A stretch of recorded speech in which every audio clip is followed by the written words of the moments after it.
He's mine. Yes, she's really mine. He's mine. They said, "Oh, I'm sorry, but you are not the legal wife. Frankie had two other women." Dance with me, Henry. All right, baby. Roll with me, Henry. Nearly 18 years after her death, Zola Taylor's family has broken their silence, revealing a secret that stunned even her closest friends. Back in 1954, the young girl from Los Angeles made history as the only woman in the Platters, one of America's biggest R&B groups. We went to see Buck Ram for the first time. He suggested, we'd have to have something like in the way of, to showcase ourselves or a gimmick or something. And he suggested a girl. But behind the spotlight came chaos, which included a bitter feud over the Platters' name. The court deeming her marriage to Frankie a hoax and denying her his royalty, addiction, and heartbreak that nearly destroyed her. Everybody just started leaving.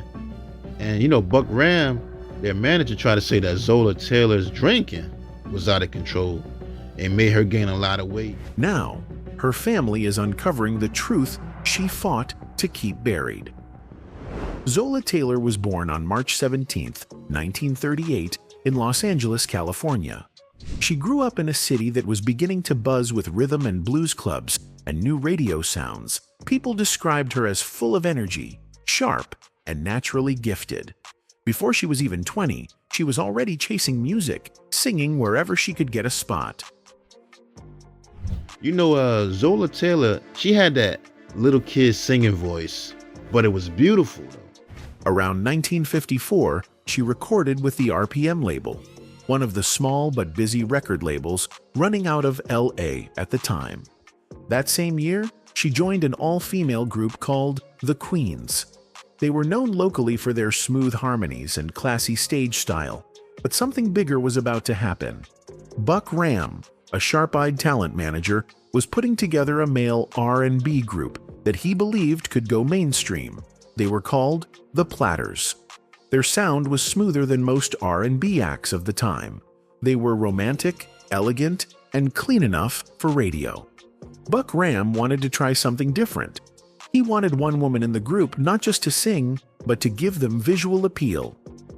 That's when he found Zola. Her voice was deep and soulful, and her presence stood out. When she joined, the group's lineup now included Tony Williams, David Lynch, Paul Roby, Herb Reed, and Zola Taylor. When we went to see Buck Ram for the first time, he suggested, we'd have to have something like in the way of, to showcase ourselves or a gimmick or something. And he suggested a girl. That move made her one of the first women to join a major male R&B group, something nearly unheard of in the early 1950s. The decision worked immediately. Zola brought a new kind of balance to their harmonies. People started to notice that their shows weren't just about perfect singing. They also had style reporters would point her out during press photos. The group was soon nicknamed Four Platters and a Dish. Zola, of course, was the dish. At that time, being a woman in a male group wasn't easy. She was touring across the country with men, traveling long hours, and staying in hotels where segregation still existed. Many places didn't welcome black performers, especially women, but she stuck it out. Her confidence and charm helped her blend in, even when she was treated differently. As the group began to take off, Zola's life changed fast. She was no longer just a singer from Los Angeles.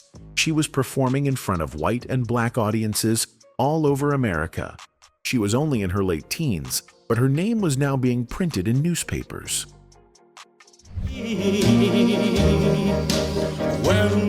That was the sound that carried her voice into history. The Platters' early records started to climb the charts, and people began to notice the young woman standing among the men. For a generation of listeners, she wasn't just the lone woman in a group, she was proof that women could belong on any stage. Do you have any idea in 1955 that you're going to have that long list of hits? No. Never. Never. But fame would come with pressure. Behind those polished performances, Zola was already learning that success in the music world often came at a personal cost. She had found her way into one of the biggest acts in America. The question now was, how long could she stay there? By 1955, the Platters were everywhere. Their smooth ballads and clean image made them one of the first black vocal groups to break into the mainstream charts. Doing something that was quite different from what almost everybody else in the recording business was doing at the time. That was the problem because we almost starved because of our style. Really. With Zola Taylor in the mix, they had something unique, a touch of glamour. She was still in her teens, standing on stage in glittering gowns beside 4 sharply dressed men, singing songs that made the audience fall silent. Their first big hit, Only You, hit the charts in 1955. It was followed by The Great Pretender, which became an anthem. Every radio station across America played it. The group's harmonies were tight. Tony Williams's lead voice soared, and Zola's backing tone gave the songs a softness people didn't expect. By 1956, they were touring non-stop. Almost everybody else in the recording business was doing at the time. That was the problem because we almost starved. That same year, the group appeared in the movie Rock Around the Clock. For many fans, this was the first time they saw Zola on the big screen. The film gave the group major exposure, not just in the US, but overseas. Suddenly, the Platters weren't just an R&B act, they were a global pop group. But fame came with a price. As the only woman in a male group, Zola often drew more attention than her bandmates. Magazine writers described her beauty and poise, sometimes more than her voice. When they performed live, fans screamed her name. Promoters used her image on posters, dressing her in sequins and pearls. The industry began calling her the group's dish, a label that stuck whether she liked it or not. Zola kept performing with professionalism, even when she felt uncomfortable being the token woman. She worked hard to keep the group's image polished, knowing how easily one scandal could break them apart. At that time, the music industry didn't forgive easily, especially when it came to black performers. By 1958, the Platters were touring internationally and recording one hit after another with songs like My Prayer, Twilight Time, Smoke Gets in Your Eyes. Each song sold millions. Zola was earning money and fame, but she was also living out of suitcases, spending most of her life on buses, in hotel rooms, and recording studios. Individually, of all the places you've traveled, what's your favorite place in all the world? Wow, I don't have a favorite. All right. I like Bermuda. I like Los Angeles. She rarely spoke publicly, but people close to her said she was quiet and observant, watching how the men around her handled success. Behind the smiles, there were tensions, disagreements over money, schedules, and who was getting credit for their success. Then came 1959. That year changed everything. In Cincinnati, 4 male members of the Platters were arrested in a sting that involved narcotics and allegations. The story hit every major paper. Overnight, radio stations pulled their records off air. Promoters canceled shows. Their reputation was damaged. Zola wasn't involved in the case, but being part of the same group meant she felt the full impact. The Platters' clean image shattered, and their bookings dropped fast. For Zola, it was devastating. She had worked for years to build credibility in a business that already doubted women. Now, her name was tied to a scandal she had nothing to do with. The group tried to recover, releasing more songs and touring under pressure, but the damage was done. The excitement that once surrounded the Platters started to fade. Audiences were smaller, and new acts were taking over the charts. For Zola, it was the beginning of a slow turning point. Fame, once bright and promising, started to feel heavy. The dream she fought for was now tangled in rumors, lawsuits, and changing faces in the lineup. By the early 1960s, she was beginning to think about life beyond the Platters. The glamour that had once surrounded her was slipping away, replaced by fatigue and uncertainty. The young girl from Los Angeles who once stood in the spotlight was beginning to realize how fragile success could be. By 1962, the glow that once followed the Platters had dimmed. The lineup kept changing, the hits were slowing down, and the road life was taking a toll. Zola Taylor had been part of the group since the beginning, through the long tours, studio sessions, and late-night rehearsals. But now, everything felt different. The music business had shifted, and so had the people around her. Different sources say she left around 1962. Some say maybe a little later, but either way, her time with the Platters came to an end. She had been there during their rise, and now she was walking away as their sound was losing its place on the charts. A new wave of artists was coming. Motown was starting to dominate the scene. For Zola, it was time to figure out her next step. After that whole thing, that's when all the members in the group started leaving, one by one. Zola left. She ended up being replaced by singer Barbara Randolph. After leaving, she tried to keep her name alive.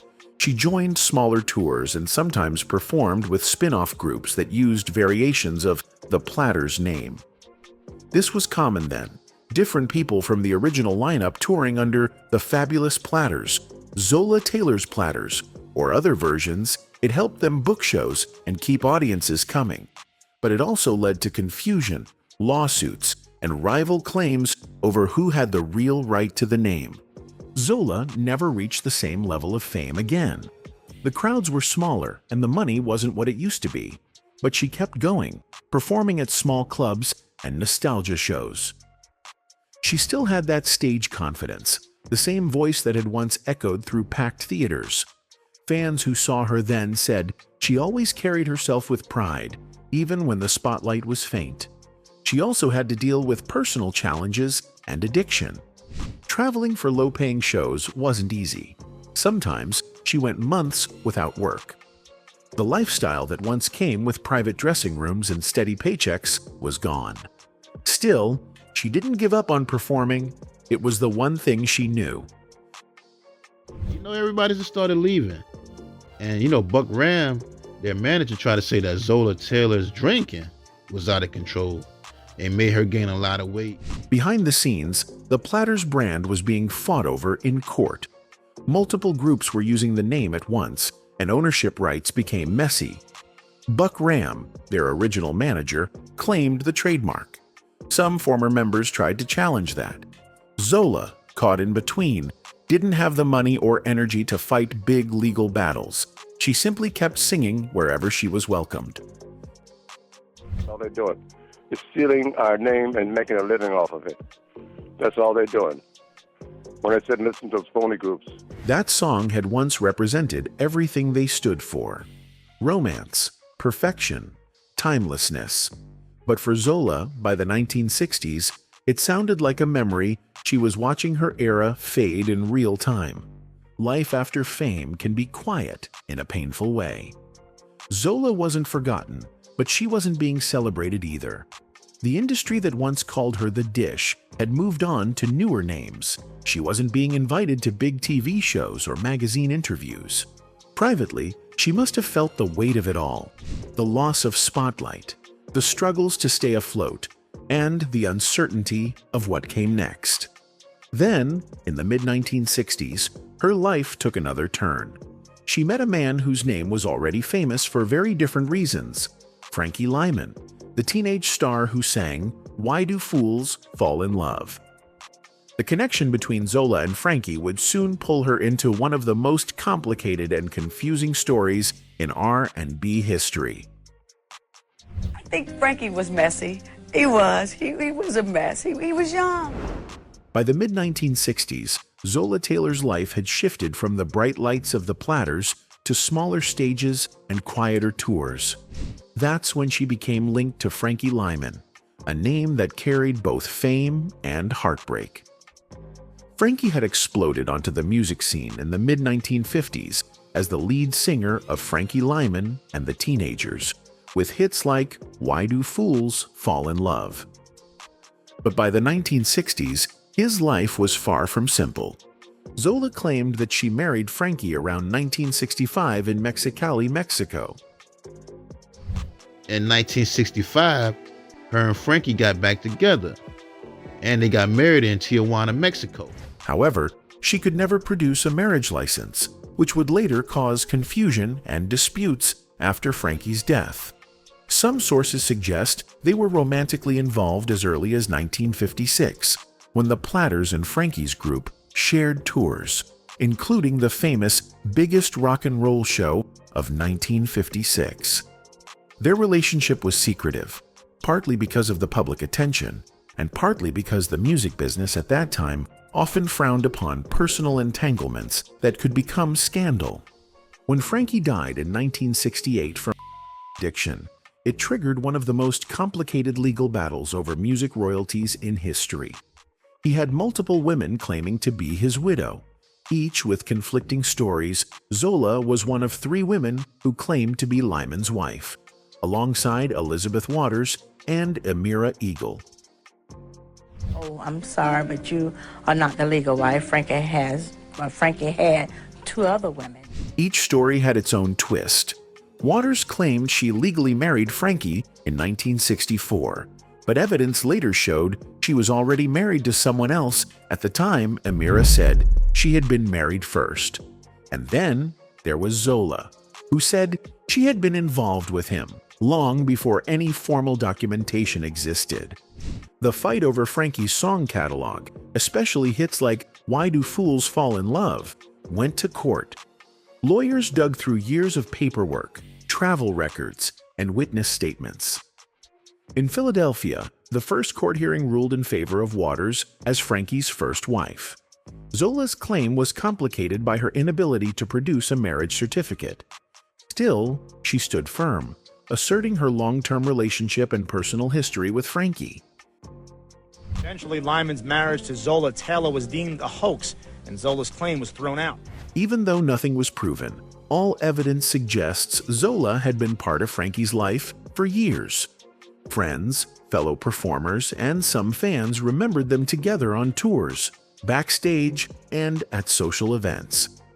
Some conspiracy theories reveal that Frankie's early death from related complications made the widow's claims even messier, and the court proceedings dragged on for years. The legal battles didn't just impact money, they affected her reputation. Elizabeth got $15,000, and Zola got $15,000. Then when it came to Zola in court, and she was asked to prove that she was married to Frankie Lymon, she couldn't provide the marriage license or documents. People started associating her name more with courtrooms than with the music she had helped make famous. Interviews often focused on who was the real widow rather than the singer herself. Yet Zola rarely gave public statements. She let the facts and her personal recollections speak quietly, though the media attention never truly faded. She wasn't the young girl from Los Angeles anymore. She was a woman who had seen the heights of fame, the sting of scandal, and the complexity of love tangled with the law. By the late 1980s, the appeals process continued, but Zola's claim would ultimately not prevail. By the 1990s, she had stopped touring regularly, and reports say she hadn't performed since about 1996. Her once busy life on buses, in hotels, and on stages had quieted. Zola faced health problems in her later years. She suffered a series of strokes that left her bedridden at times, and she eventually died on April 30th, 2007 in Riverside, California. The official cause of death was pneumonia, but friends and family noted she had been ill for years. She was 69. Her passing marked the end of a life filled with incredible highs and difficult lows. But on April 30th, 2007, Zola Taylor died from complications of pneumonia. And according to her nephew, he said Zola had been bedridden following several strokes. Despite all the struggles, her legacy lived on. In 1990, the Platters were inducted into the Rock and Roll Hall of Fame, and Zola was recognized as a key member. That honor celebrated her contribution to music history, even if public attention often focused on the legal disputes later in her life. Fans remember her not just as the woman in a famous male group, but as a singer whose harmonies helped define an era. You and You Only by the Platters on Mercury Records was inducted into the Grammy Hall of Fame in 2002. Financially, her later years were tougher.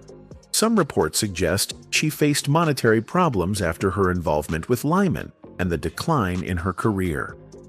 She had lost opportunities for bigger gigs, and smaller tours didn't bring in the same income. Yet, she continued to perform and maintain her connection to music for as long as she could. One of the most striking things about Zola's story, revealed years after her death, was the personal secret her family shared. For decades, fans only knew her as a singer, a Platters member, and one of the women claiming to be Frankie Lymon's widow.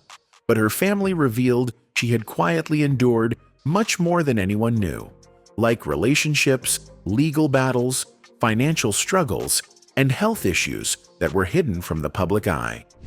Even though nothing is proven about the depth of these personal struggles, all evidence suggests that Zola bore them with remarkable strength. Fans who listen to the Platters recordings today hear her voice, her influence, and the proof that she was more than just a figure in a group. She was a pioneer, a survivor, and a woman whose life story continues to fascinate decades after her passing.